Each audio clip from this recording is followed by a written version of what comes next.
संविधान को बहुत ही श्रमपूर्वक विविध आयामों को छूते हुए बाबा साहब के साथ उस टीम में थे। उन्होंने संविधान की संरचना की बहुत सूझबूझ के साथ, और उसमें एक ऐसा तानाशाह नेतृत्व, मैं नाम लेने से गुरेज नहीं करूँगी, श्रीमती इंदिरा गांधी जो कांग्रेस की प्रधानमंत्री के रूप में स्थापित हुई, और उन्होंने एक अपने को स्थापित करने के लिए, जैसा कि आप सब लोग जानते हैं, किस प्रकार राजनारायण ने उनके चुनाव को चैलेंज किया, और चुनाव को चैलेंज करने के बाद जिस प्रकार से उनको यह आभास होता है, रातों रात उन्होंने किस प्रकार से राष्ट्रपति से कह करके आपातकाल की घोषणा कराती हैं, जनता में इस प्रकार से रेडियो में संदेश दिया जाता है, और उस संदेश में से पूरा देश वहाँ पहुँचता है। आप पत्रकार बंधु हैं, किस तरह से प्रेस और मीडिया पर सेंसरशिप लगाई जाती है, लोकतंत्र की हत्या की जाती है, न्यायपालिका भी बंधक बनाए जाते हैं। इस तरह से मनमाने ढंग से सिर्फ स्वयं को स्थापित करने के लिए उन्होंने इस प्रकार का कृत्य किया, जो कि बेहद ही शर्मनाक है। लोकतंत्र के हमारे सेनानी गुजरात से चल करके यहाँ वे विभिन्न राष्ट्रीय स्वयं सेवक संघ, जनसंघ और हमारे विद्यार्थी परिषद के, जनता दल के जयप्रकाश नारायण जी की अगुवाई में अपने जॉर्ज फर्नांडिस जी भी थे, जो कि रेलवे रोकोवादी का आंदोलन, मैंने एक तरह से गुजरात से लेकर बिहार का वो बवंडर उठा, और जिस प्रकार से उन्होंने आपातकाल जब उन्होंने लगाया श्रीमती इंदिरा गांधी ने, अब इसमें किस प्रकार से वो अपने लाभ के लिए, जो कांग्रेस आज एक छोटा सा लाल फाइल दिखा करके कांग्रेस के नेता संविधान बचाओ की दुहाई देते हैं, उन्हीं की दादी श्रीमती इंदिरा गांधी ने जिस प्रकार से आपातकाल घोषित करते हुए उन्होंने 5 साल के बजाय 6 साल की सरकार, मतलब सत्ता में बने रहना उनके लिए कितना जरूरी था, यह आप सब लोगों को जरूर संज्ञान में है। और उन्होंने किस तरह से पीड़ाजनक जो लोकतंत्र सेनानी थे, मीसाबंदी थे, उनको जेलों में भर दिया गया। जेल में भरने के बाद ही वही विषय एक नहीं रह गया, हमारे तमाम नवयुवक साथी जयप्रकाश नारायण जी जो जेलों में रहने के बाद से किडनी के मरीज हो गए, किडनी उनकी खराब, गुर्दा खराब हो गया। हमारे श्रद्धेय अटल जी, राजनाथ जी, लाल कृष्ण आडवाणी जी, तमाम बड़े बड़े लीडर उन्होंने जेलों में, उनके साथ में बहुत सारे, आपके आजमगढ़ में भी मैं नाम की सूची देख रही थी कि सिंहासन यादव जी थे, प्रभुनाथ सिंह जी थे, जगन्नाथ सिंह जी थे, धनंजय सिंह जी थे, ज्ञान प्रकाश दुबे जी थे, मदन मोहन उपाध्याय जी, रामचंद्र सिंह कलिक जी, प्रोफेसर रामजी सिंह, कन्हैया सिंह जी,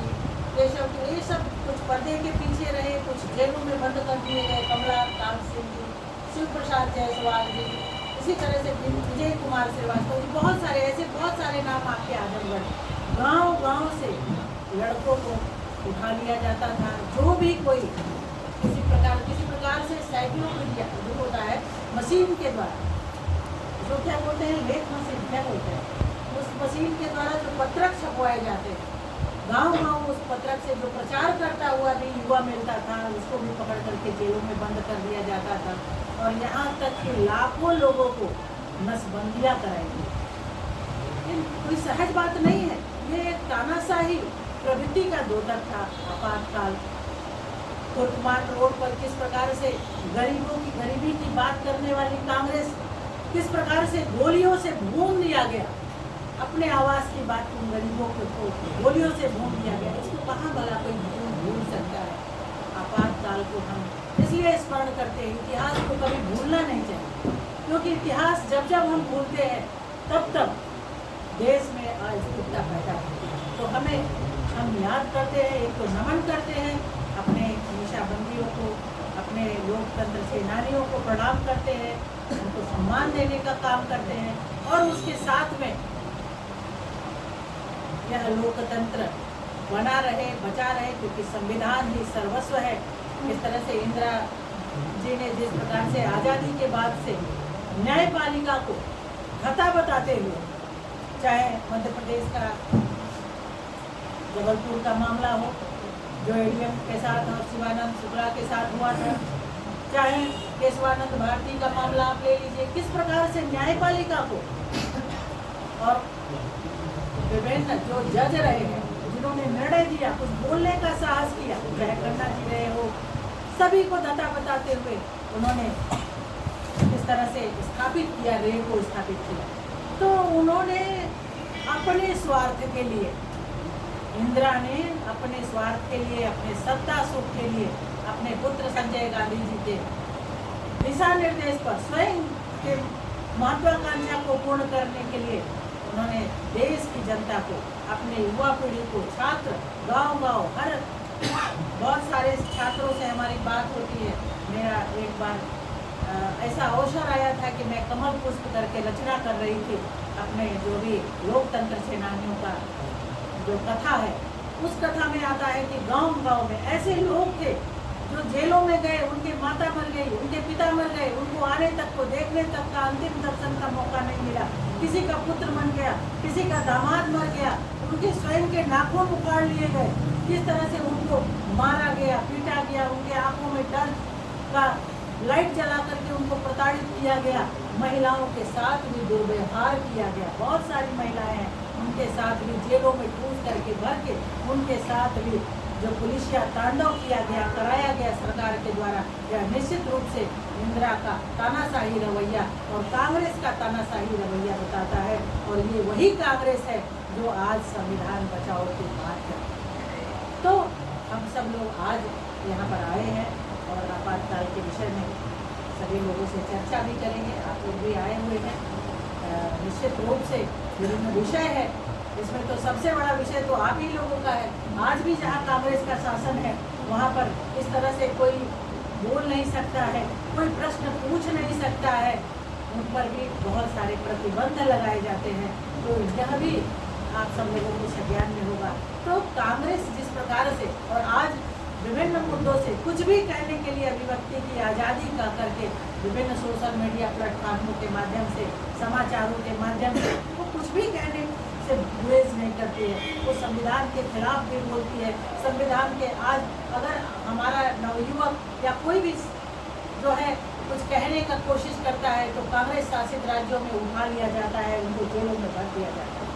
और अन्य प्रदेशों का स्थिति देखिए कि हम किस तरह से संविधान के रक्षक हैं। हमारे आदरणीय प्रधानमंत्री जी ने जिस प्रकार से संविधान की रक्षा करते हुए विभिन्न आयामों में काम किया है, आज हम आपातकाल के लिए आप सब लोगों के बीच में आए हुए हैं। विषय यही है, और विषय तो बहुत लंबा है, लेकिन मैं आप लोगों को इतनी ही बातें बताना चाहती हूँ। आगे आप प्रश्न कर सकते हैं।